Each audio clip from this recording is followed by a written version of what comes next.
Kinondena ng iba't ibang bansa ang panibagong mapanganib na kilos ng China Coast Guard laban sa barko ng Pilipinas sa West Philippine Sea.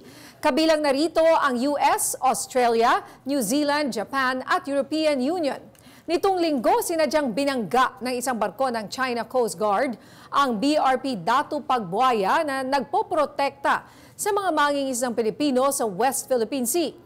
Ayon kay Commodore J. Tariela, tagapagsalita ng Philippine Coast Guard for the West Philippine Sea, tumama sa hulihan ng barko ang CCG vessel na nagdulot ng bahagyang pinsala ngunit walang nasugatan.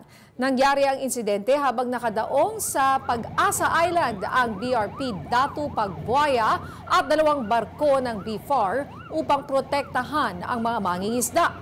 Lumapit ng mapanganib ang mga barko ng China at nagpakawala ng water cannon bilang banta.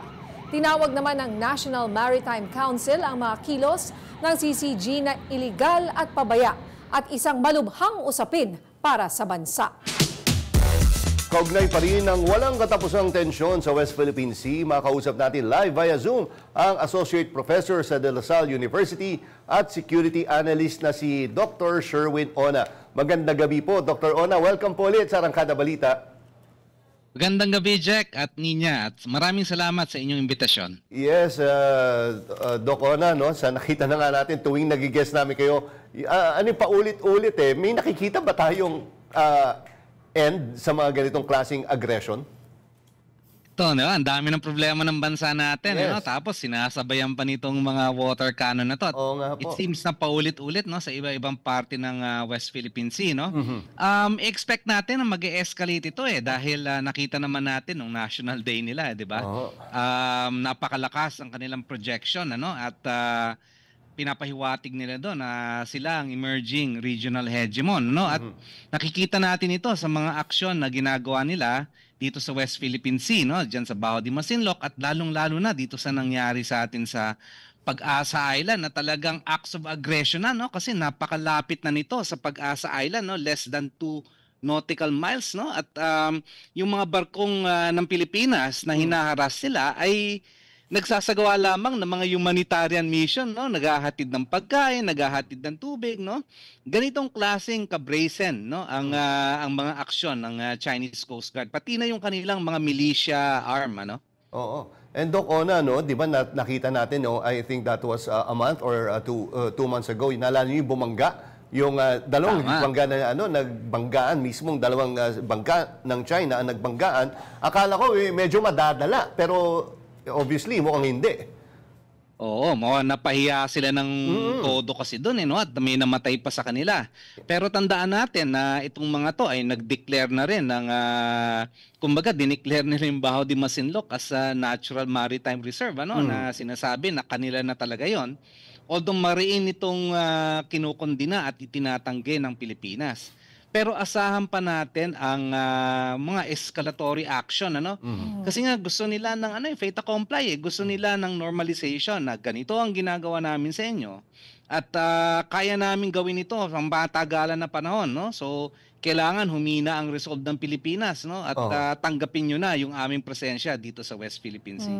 Hindi ho ba pwedeng baliktarin yun? Hindi po kaya panahon na para tayuan ang Pilipinas sa mga istrukturang ilan sa mga inaangkin nating teritoryo para igiit ang ating pag-aari sa mga ito? I mean, meron ba dyan mga teritoryo na at least mas malapit, yung mga ganon, na pwede po nating lagyan ng presence ba? Kumbaga yung parang medyo permanent presence.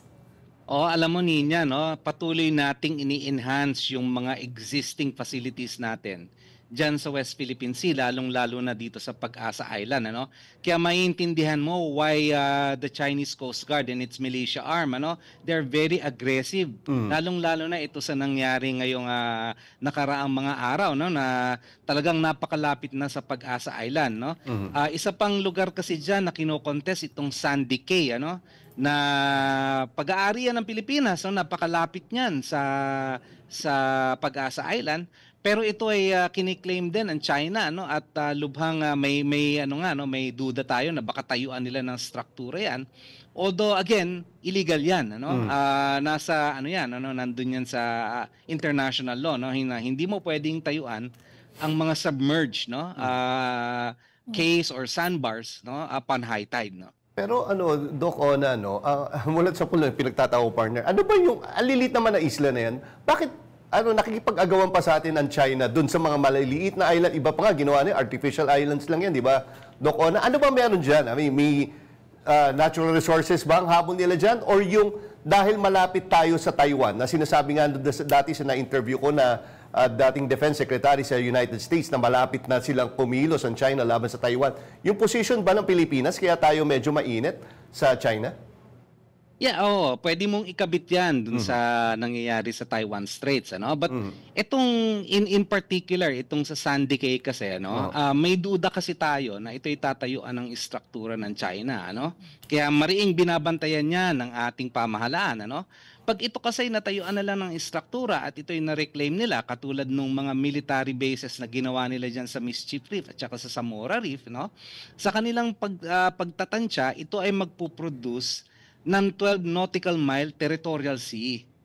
Okay, so yun ang ano nila, no, pinapalawak nila yung kanilang mga territorial sea, no? Pagka ito ay nagawa nila at na-reclaim nila, naturally magpo-produce to ng territorial sea for them, no? At ito ay magbabangga doon sa territorial sea ng Pilipinas, ano? Kaya dapat talaga nating bantayan itong maski nakalubog ng mga ng mga sandbar, ano? Dapat talaga nating bantayan ito dahil ito ang intensyon ng China talaga diyan. Maliban doon sa sinasabi mo na pagkontrola talaga nitong body of water na to kasi nga very essential to doon sa kanilang pagkontrol na South China Sea. At of course, may connection na rin dun sa kanilang gustong gawin dyan sa Taiwan. And maiba naman po tayo ng konti, no? With regard to the AFP modernization po, ano? Since andyan na yung budget po natin, lumabas nga itong lumalabas only 40 billion daw lang, parang sa atin, wow, 40 billion. Pero kumpara siguro dun sa mga iba nating naririnig na, no? 40 billion daw ang allocated sa AFP modernization program. At 50 billion daw for RAMP. Yun yung revised AFP modernization program. Sa tingin niyo po, dapat ba marami dito ay dalhin sa Philippine Navy na siya ang maaaring maging, kumbaga, katunggali ng China Coast Guard dyan sa West Philippine Sea? Tama yung sinabi mo, Ninya, no? Dahil yung sa tingin natin, yung 30-40 billion ay malaki, no? Pagka sinuma natin yan, panghulog lang yan dun sa mga binibili nating mga binibili nating mga kagamitan. Ito ay binibili natin in installment. No, itong 30 or 40 billion na to, pagka hinati-hati mo yan, ay panghulog lamang, no? Hindi pa tayo nakakabili ng mga bagong gamit diyan. So kung titingnan mo talaga, ay kulang na kulang itong 30 or 40 billion na to. Although I know na merong unprogrammed funds, no? But nevertheless, even if you combine it, no, maliit pa rin ito, no? Ang ginagasta natin sa national defense ay 1.3% lamang ng ating GDP. So may pagtataya ngayon sa Kongreso at saka sa executive na i-increase ito into 2%, no, para talagang lumaki, no? But at the present, maliit siya talaga kung iyong susumahin. Kaya nga, anyway, nako, dami pa sana kaming tanong, Dr. Ona, kaya lang wala na tayong oras. Again, maraming salamat, Dr. Sherwin Ona. Again, hanggang sa ulitin, sana mapagbigyan nyo kami dito sa Arangkada Balita. Mabuhay kayo, sir. Sure. Thank you, Jack. Thank you, Ninya. Mabuhay kayo. Salamat.